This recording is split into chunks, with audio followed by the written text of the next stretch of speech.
Chapter 11, Solutions and Their Properties. All right, so in the past we actually did mention solubility. We talked about it a couple times just briefly, but we said that as temperature increases, solubility is going to change. But we also need to talk about how temperatures and pressure both affect the solubility of substances. So temperature affects mostly solid solubility. It does also affect solubility of gases. So we're going to take a look at that and how that works. Here we go. So this is a chart that shows us the solubility of some substances, some solid substances, in water. So this is in 100 grams of water, because remember it depends on the amount of the solute in the solvent.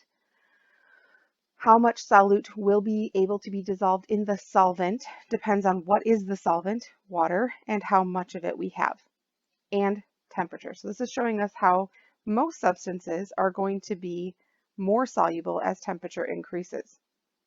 So even though most of them are more soluble, what is the exact relationship? Some of them look like they're almost exponentially more soluble. Some of them go up very, very gradually. Some of them actually go down. So this is a sulfate. Most sulfates are actually going to be less soluble as temperature increases, which is a little bit strange for a solid. And those are a lot of our surface acting agents, like in our soaps and our shampoos. So we really want to be careful about putting those into our water systems and use as little as possible. So this is actually a very complex relationship about how much solute will be able to be dissolved in solvents. So it's usually we make a graph, something like this, and we can look at the graph and see at what temperature and how much of the liquid we are using in order to see what the solubility is. Now, gases tend to be less soluble in water as temperature rises, including oxygen. So as global warming happens, if global warming is really a thing, whether you believe it or not, okay, oxygen becomes less soluble in water. Well, that's going to be a problem for maybe fish or anything that is dependent upon oxygen being dissolved in water, and they're going to have to go to a different level of the water in order for more oxygen or to be dissolved that they can get the same amount of oxygen that you're used to, or they're going to have to adapt or die. So it can be a problem. Now, gas solubility is not only a function of temperature and how much we have of the solvent we have, but this one's actually going to be determined with pressure as well. So let's take a look at the next slide that talks about Henry's law. So gas solubility increases as the pressure of the gas on top of the liquid increases. So this is Henry's law is going to tell us that the solubility of a gas, which is usually written as Cg, so the solubility of a gas is equal to K, the Henry's law constant, times the pressure of the gas, the partial pressure of the gas. So that's what this tells me here. Solubility times the Henry's law gas constant, and this is the partial pressure of the gas. So partial pressure, just like we talked about in our gases chapter, we can determine that, and then we can look at the solubility and how it changes. So when we open a bottle of pop, yep, that's going to be a bottle of pop. Look at that. And we have a certain liquid in there. When you take the lid off, what is happening? So you take the top off and it goes, well, that's called effervescence. And that's CO2 escaping very, very quickly. Well, why don't people like to have 2 liters? What happens to a 2 liter when you put the lid back on? Well, when you put the lid back on, you're putting air in there that wasn't there. And air is a mixture of oxygen and nitrogen, right? But when they packaged it at the factory, they topped it off with carbon dioxide.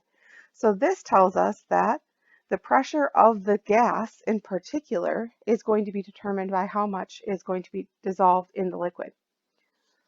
So if I want there to be more carbonation in my pop, I need to top it off with CO2 before I close it instead of oxygen or nitrogen, because we're at a specific equilibrium.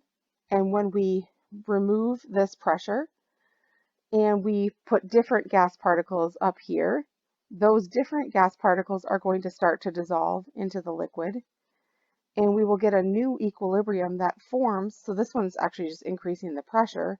And when we increase the pressure, more of these are going to be dissolved in the liquid, and we end up with a new equilibrium that restores. So you're going to get a new equilibrium in your new 2-liter, that has oxygen and nitrogen dissolved in the liquid, which does not lead to carbonation that you're used to. So it appears and it tastes flat. So we can talk about how solutions behave both quantitatively and qualitatively. So qualitatively, they're going to actually behave very similarly to their pure solvents. They differ from pure solvents in what we call colligative properties. And I mentioned what colligative properties were, but we weren't really calculating them in the last time I mentioned them. So colligative properties depend on the amount of solute that's dissolved. That's it. The chemical identity is not really important. It's just going to be how many particles. So the number of particles is going to matter. So if we have a covalent versus an ionic substance, they will be a little bit different because something like sodium chloride is going to produce 2 particles. It's going to produce a sodium ion plus a chloride ion. And that's going to be called the Van't Hoff factor. So we'll take a look at that in just a minute. Colligative properties. We have 4 colligative properties that we talk about: vapor pressure lowering, boiling point elevation, freezing point depression, and osmosis. I mentioned these 2 to you before, but the vapor pressure lowering over what we're going to talk about first. So let's take a look at that one. So vapor pressure lowering, if you remember what vapor pressure is the pressure of the gas above the solvent. So when we look, or above the solution. When we look at this, we talked about this when we talked about intermolecular forces, because we talked about how if something has low intermolecular forces, it's going to have a high vapor pressure because those particles are going to have an easier time escaping and going into the gas phase. So the amount of pressure exerted on the by the vapor is called vapor pressure, right? So we have 2 different options here. We have non-volatile solvents and volatile solvents. So that's going to matter if we're talking about vapor pressure. So what does volatile mean? So non-volatile solvents means they have no real vapor pressure of their own. So when you put a solute in there, it really had no vapor pressure, and the solution is always going to be lower than the pure solvent. If it's already lower than basically nothing, where it's not really going to have an appreciable vapor pressure. But if we have a volatile solvent, something that has a very significant vapor pressure on its own, then it's going to be somewhere between the solution and the solvent is where we're going to find the vapor pressure of our new solution. So this is Raoult's law. So we have the pressure of a solution.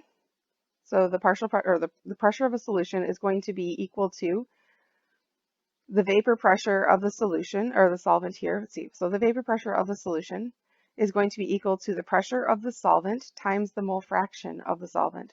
So the mole fraction is what we determined before. So this is the mole fraction. And this is the vapor pressure of the pure solvent. So we're multiplying this times the mole fraction, so it's always going to be lower than whatever the pure solvent was, because mole fractions are always less than 1.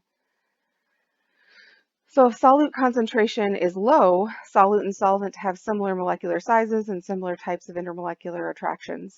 In an ideal solution is something that obeys Raoult's law, so we're going to see that happen. So this is Raoult's law here. So the vapor pressure over a pure solvent, like here, is always going to be higher than that over a solution. And we can actually see that. This is a manometer. Remember a manometer, this is an open manometer. So we have 1 atmosphere of pressure essentially pushing down here on each of these. And we can see that this mercury is much lower than this mercury. So that means this gas pressure is pushing back harder against that 1 atmosphere than this one. So the gas pressure here on this side is lower than this, which is what we expect. So let's try and calculate this. The vapor pressure of pure water at 25 degrees Celsius is 23.76 millimeters of mercury. So that's going to be our P solvent. What is the vapor pressure of a solution? So we're looking for P solution. We have P solvent times the mole fraction of the solvent.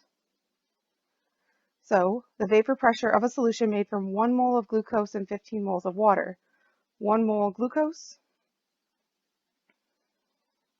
plus 1 mole water equals total of 16 moles. So we need to say, what is the mole fraction? X solvent is going to be equal to 15 moles of water divided by 16 moles for total moles, giving us 0.9375. That's our mole fraction.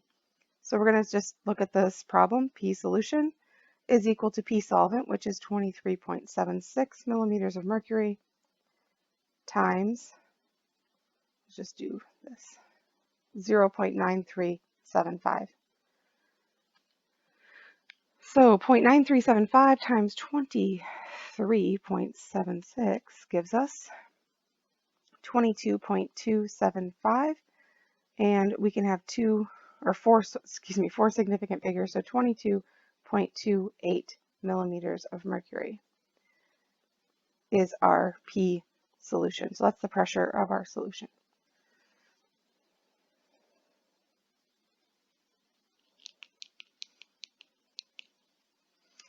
Now, solutions of ionic substances. Remember, ionic substances are actually going to create more particles in solution because they're going to break into ions.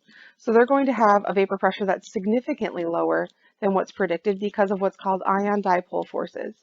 And those ion dipole forces are going to be between those dissolved ions and the polar water molecules, and they're very strong. So we have to look at what's called the Van't Hoff factor. So the moles of particles in solution divided by the moles of solutes of solution. So for sodium chloride, the predicted value of I, that's the Van't Hoff factor, is 2. So that is what? So moles of particles, there's 2 moles of particles divided by 1 mole of solute. So 2 divided by 1 is 2. That's where 2 comes from. For a 0.5 molal, remember molal means moles over kilograms of solvent of sodium chloride, the experimental value for I is 1.9. So it's pretty close, but let's see what happens. So vapor pressure lowering with non-volatile solutes. So we have the entropy of the solvent in a solution is higher than that of a pure solvent to begin with. What is entropy again? Entropy is the measure of randomness.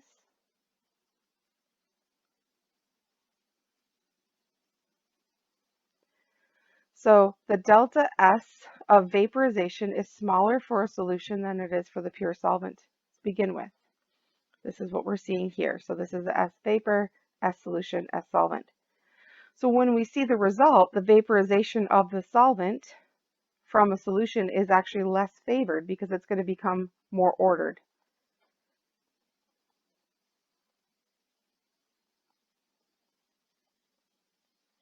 And if we want to think about this, the universe likes disorder. So the vapor pressure of the solution is then lower. Now remember, we did look at this equation. We didn't memorize it. You didn't have to calculate it. But delta G is equal to delta H minus T delta S. This is our entropy value. So we're looking at this just in terms of understanding. If this is the same or very similar, the delta H of vaporization, and this is smaller, then this is going to be less negative. Less negative means it's going to be less spontaneous, and spontaneous means it will happen on its own. Okay, so boiling point elevation and freezing point depression, these are non-electrolytes and these are electrolytes. What that means is these are going to be our ionic substances mostly, or highly polar, right? Those are the ones that are going to form ions in solution.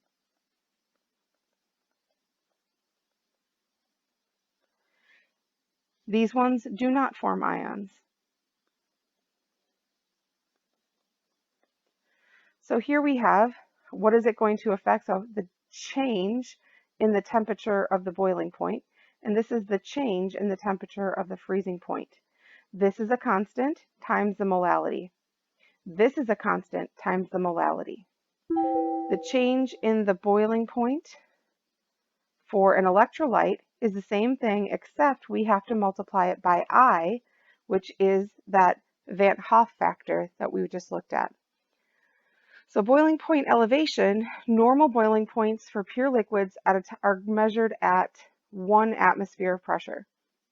If we put in a non-volatile solvent or a non-electrolyte solvent, it's going to lower the vapor pressure of the solution by this amount. And I can erase all that so it doesn't get too crazy on there. So Kb is the molal boiling point elevation constant. And these are some of the molal boiling point elevation constants you can see. Kf for freezing point is another constant. So these would be given to you if you needed to calculate this. And then you would just plug in the molality, which you would find by dividing by the moles by the kilograms of solvent. So very similar to molarity, but instead of being moles over liters, it's moles over kilograms. Now, freezing points of solution are going to be lower, so these are always going to be lower, and boiling points are going to increase. And I mentioned earlier, I was talking about why we put salt on the roads, why do we put ethylene glycol in our radiators, and you know, if somebody tells you to put salt in your boiling water that it'll boil faster, they're lying to you. It'll actually boil at a higher temperature, which will take longer. And technically, you could calculate that. Looking at how this affects our Gibbs free energy equation. Remember Gibbs free energy that we just looked at? So the solvent in a solution has a higher entropy to begin with. Because we're dissolving solid in the liquid, there's more randomness to begin with.